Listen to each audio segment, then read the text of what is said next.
Hello, my customer success friends. I had an amazing session with Brian Nicholls and Dan Bonnet from UserIQ about the customer success lifecycle journey. We had so many questions from the audience. We decided to do a follow-up session with this video. So if you haven't had a chance to check out the original webinar, go ahead and check that out. We had awesome reviews about it, and you're going to learn so much. Stay tuned though, because these questions are the ones that the audience has asked, and I think you're going to get a lot of insights.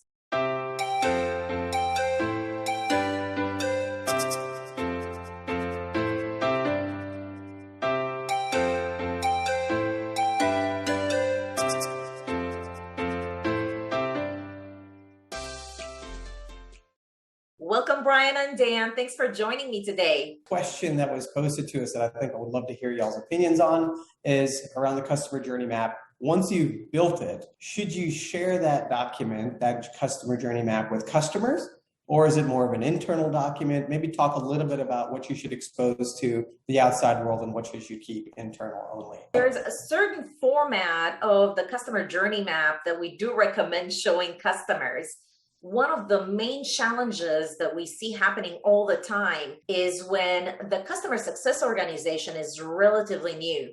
So the existing customers are not really fully understanding how to work with that resource. And so they start sending them support tickets or things that you should really not be doing, or billing questions.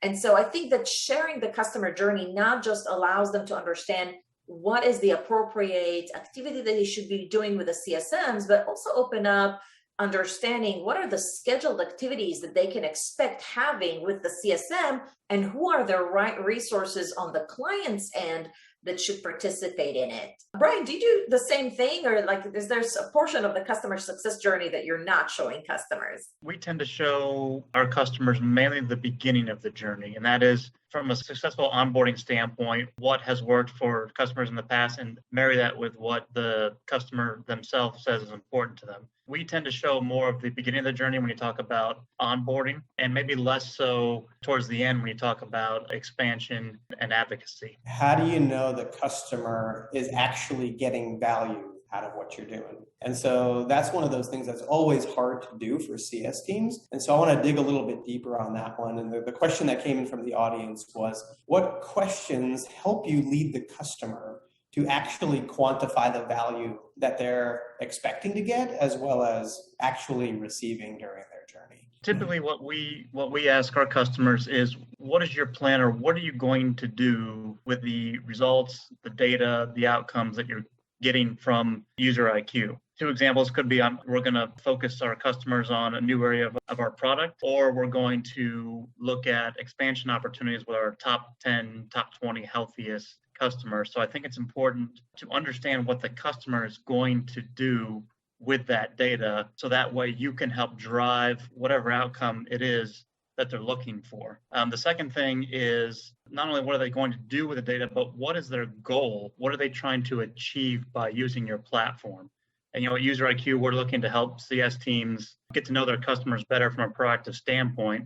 So a lot of our questions will center around, okay, your retention rate is X% right now. What do you want it to be? Your upsell or your expansion opportunity is A% right now. What do you see it being as a result of our app? So understanding how they're going to use your data, I think it leads you down a couple of good paths for questions on the value your customer is going to receive. Yeah, I think it's really easy for CS teams to go in and think about hey, we want to get you to use this feature. We want to get you to get 10 people using it, something like that, without really putting it into quantifiable terms like that. So that's really good. Irit, how do you coach your customers on this? Actually, push them a little bit further. I ask them to literally say, what is the objective for each activity in the customer journey? If they can articulate what is the objective for them, what is the objective for the client, what's the value that they're going to bring in this activity, what's the change and the impact they're going to have on their goals with this activity, then it's probably not necessary, or it's probably not designed very well. We also push them to really figure out what does success look like when the activity is over, from a leading indicators, behavioral indicators, and lagging indicators. What is it supposed to impact? What are the changes? Like, what does a successful activity looks like? So between determining the success KPIs and the objectives, usually you get them to think about what is the value to the customer as well as to our company. That's an important step to be done even at the activity level. When you talk about like the activities that you're measuring and holding them accountable to, like give us some examples of things that you coach your customers to look for. Yeah, just take the most common phase for everyone, which is the onboarding phase. You will have a sales handoff potentially. You might have a kickoff call with a customer. You might have a warm welcome call to the executive. So each one of these activities, we really need to think through, how do we create an enrollment conversation with a customer to attend if they're supposed to be attending that call? And so those are the type of activities. And for each one, you might have a KPI saying, well, if we did a welcome call with a customer, with the executive before we meet with the entire team, what we're expecting is that after the kickoff call, we'll get the resources we need much faster and the onboarding will be much faster as well. And so sometimes companies skip that, soft, warm executive welcome call, and they just go straight to the kickoff. Here's the scope, here's the timeline.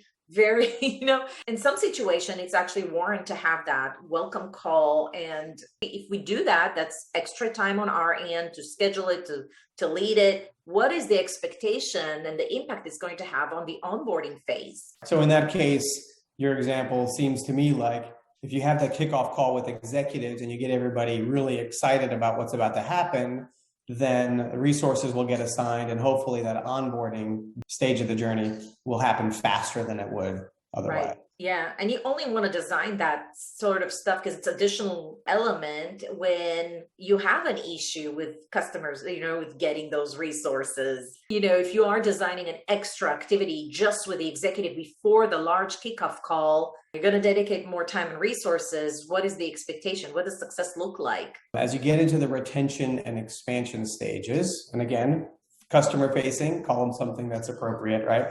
But everybody's looking for predictors, right? What are the predictors that indicate this customer is set up to be successful in retention or expansion, or maybe challenged as you're trying to renew them? So what are some of those predictors that you look for or you coach your customers on that can be tracked across the book of business?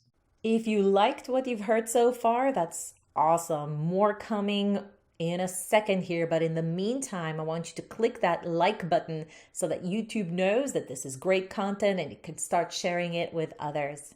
For renewal and retention, if you look at just that phase, there's things that you can do to have a better forecast. For example, if you have a lot of customers, you may want to scale up and send an email to understand what's the sentiment around the renewal. You might want to have an activity where you offer some incentives to renew earlier with a discount. If a customer says no to that, that should bring about some sort of a red flag. And if you do that ahead of time enough, you can actually have enough time, enough railway to address that in a timely manner. Those are the sort of things that we're looking to weave into the renewal process so that we can get better results, less surprises. I love Irit's comment on the early renewal. It's so important when you're thinking about your customers. For us, when you look at for our customers, we try to match up 2 or 3 items. The first one is if we can, again, document and confirm what the customer needs from a value proposition standpoint. Again, those 2 or 3 items that were either told to us during onboarding or were told to us at the renewal period last year,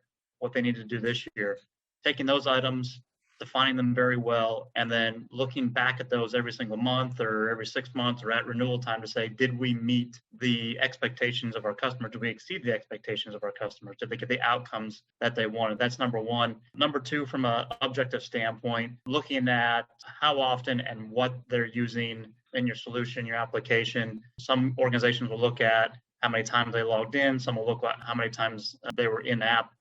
These are all, I think, leading indicators to figure out whether or not someone is using your product. And then third indicator that I would suggest looking at is, who are your main champions at the organization? Has that team changed at all? Have you gained a couple supporters? Have you lost a couple supporters? Have you maybe have a whole new team in there and you've got to retrain them? Knowing who your champions are for your customers and those dynamics and how they work, I think provide a predictive, albeit a very subjective measurement of whether customers are going to renew. So there's one other question that came in that I think was useful to touch on, because you're going to go out, you're going to build your customer journey map, you're going to implement it, you're going to run it for a while, and your business is going to change. And at some point, you need to revisit it and think about if it still matches the experience you want to give and if it's still relevant to the customers you're getting. So how often do you recommend changing it?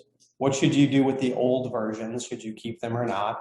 How do you look at, the movement of this journey over time? Before we continue, don't forget, subscribe to our YouTube channel and smash that notification button so that you don't miss out on any new videos. What we recommend to our customers is we update our customer journey by essentially versioning it based on our fiscal year, which is also calendar year, right? So if we update our map in 2021, say in February, we'll name it V1 2021. If we do it in May, V2 2021, so on and so forth. If you have multiple journeys, you want to include the name of the specific journey so you don't mix them up. And then we tend to keep our maps around for at least 2 years and reference back maybe some older activities so we're not repeating items in the past. I found anything that past 2 years, particularly as fast as everything moves and changes nowadays, it would be harder to make that relevant for what your customers are going through today. We typically keep them around for about 2 years. And what are you building them in? Are you building them in spreadsheets or some other tool? We use a separate tool recommended to us by the product team. Irit, what's your response to this question? For customer success lifecycle journeys, that's really the activities of the CSM with the client. That's the big focus here, of course. The big first exercise is the hardest, and it's going to take 2 to 3 months sometimes to bake in. Once you have that, though, you kind of want to, every 3-4 months, take a look at what's working, what doesn't work. Usually if there's any risks in a certain phase that keeps on happening again and again, that just means that you need to adjust what you're doing. You might add another activity in a certain phase or additional collateral. Completely revising what you do. I had a session with Christy Augustin on my YouTube channel around when should you completely revise or think about revising the customer journey map and even your strategy for customer success. And what she recommended is the same as Brian. Do that every 2 years.